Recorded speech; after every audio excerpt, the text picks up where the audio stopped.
നമസ്കാരം. പതിരും കതിരും.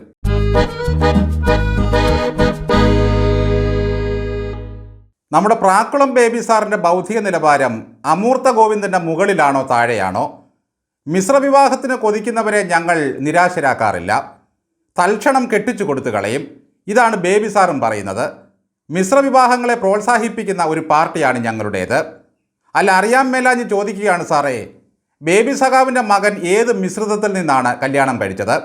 സാറ് കെട്ടിയത് തോടനായ്ക്കൻ വിഭാഗത്തിൽ നിന്നായിരുന്നോ? കല്യാണം കഴിച്ചു കൊടുക്കണമെന്ന് പറഞ്ഞ് ഒരു ചെറുക്കനും പെണ്ണും വരുമ്പോൾ ഞങ്ങൾ അതിൻ്റെ സാങ്കേതികത്വമൊന്നും നോക്കാറില്ലത്രേ. മാത്രവുമല്ല, ബേബി പറയുന്നത് അത്തരം ആളുകളുടെ ഒയാസിസ് ആണത്രേ ഈ കേരള നാട്. മറ്റെങ്ങും അഭയമില്ലാതെ വരുമ്പോഴാണ് അവർ കേരളത്തിൽ ഇങ്ങനെ ഒരു പാർട്ടി ഉണ്ടെന്ന് അറിഞ്ഞുകൊണ്ട് ഇങ്ങോട്ട് വരുന്നതും പ്രേമിച്ചു തുടങ്ങുന്നതും.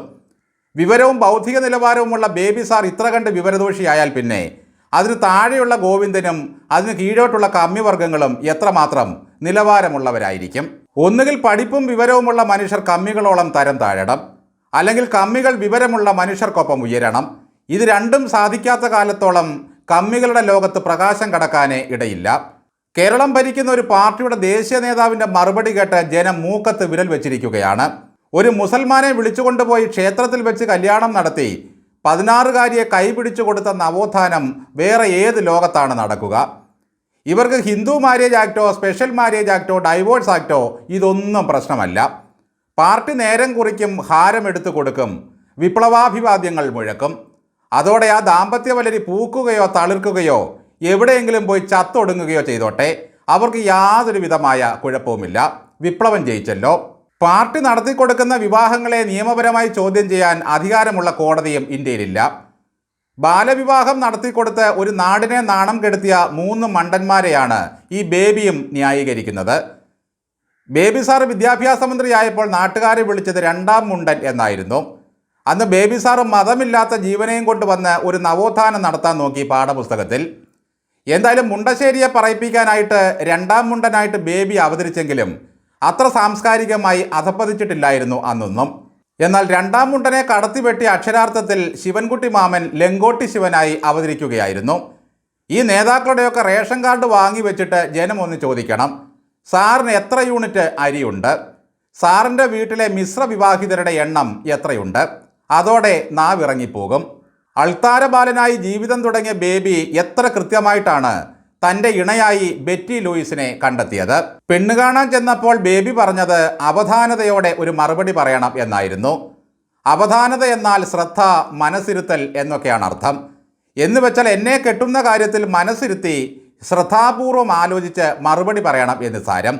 ബേബി സഖാവേ, വെറും 16 വയസ്സ് മാത്രം പ്രായമുള്ള പഠിപ്പില്ലാത്ത ഒരു കൊച്ചിന് എങ്ങനെ അവധാനതയോടെ ഒരു തീരുമാനമെടുക്കാൻ കഴിയും? അടുത്ത സമയത്ത് ചിന്താ ജെറോം പറയുന്നത് കേട്ടു, അവധാനത എന്ന വാക്ക് പറഞ്ഞ് ബെറ്റി ചേച്ചി ഇപ്പോഴും ചിരിക്കും അത്രേ.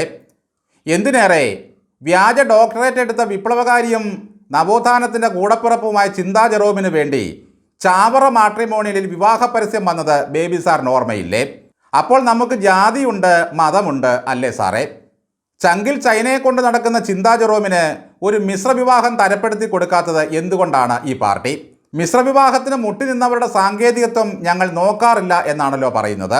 പാർട്ടി വിടുന്നവന്മാരെ പിന്നാലെ ചെന്ന് തലവെട്ടാനും വീട് തകർക്കാനും ആളെ വിടുമ്പോൾ ഞങ്ങൾ മനുഷ്യത്വം നോക്കാറില്ല. പിന്നല്ലേ മധ്യപ്രദേശത്ത് നിന്നും വന്ന ഏതോ ഒരു പാവം പിടിച്ച 16-കാരിയുടെ ജാതകം നോക്കുന്നത്. പിണറായി വിജയൻ്റെ അടിമയും ഗോവിന്ദൻ്റെ ദാസനുമായിട്ട് ബേബി സാറിന് പോലും ഇവിടെ വായ തുറക്കാൻ പറ്റൂ. ഞങ്ങളല്ലാതെ മറ്റാരുണ്ട് പാവങ്ങളുടെ പെൺമക്കളെ വെച്ച് പരീക്ഷണം നടത്താൻ?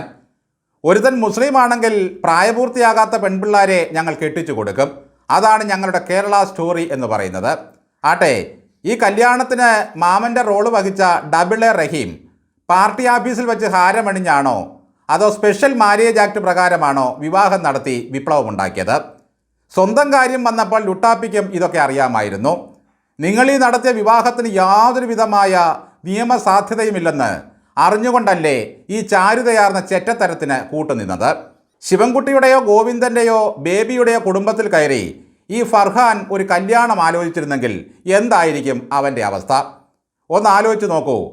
പോക്സോ ബേബി എന്ന വിളിപ്പേര് വീഴാതിരിക്കണമെങ്കിൽ ബേബി സാർ എത്രയും പെട്ടെന്ന് സഞ്ചിയും തൂക്കി ദില്ലിക്ക് പോയിക്കൊള്ളണം. ഫലം അറിയാൻ പോലും ഈ നാട്ടിൽ നിൽക്കരുത്. നിങ്ങളത് സഹിക്കില്ല.